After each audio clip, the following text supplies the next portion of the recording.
This is something called Estrangela or Estrangela Aramaic. This is a 5th century copy of a 2nd century Aramaic text.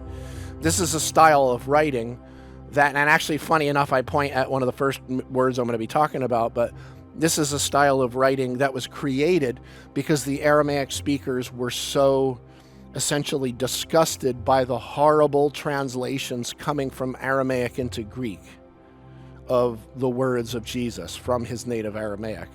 So they created a new style of writing which had these little, you see these little dots and stuff, these are phonetic markings, diacritical marks, so that, I'll come back to it, so they wouldn't make all the horrid errors they were making putting things into Greek.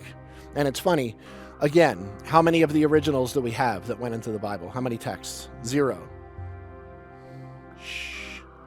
But when you start thinking about it, what's funny is even the earliest Greek texts that we have copies of that are written down, they're full of spoken Aramaic idiom.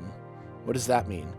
That means that it came from, written Aramaic idiom. Aramaic is written a little differently than it's spoken in context.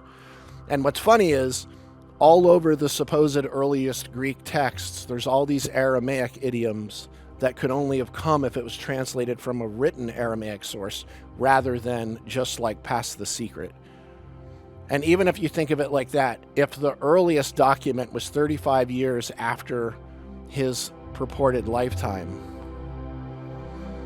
people don't want to talk about that, okay? I do. I talk about all of it, actually.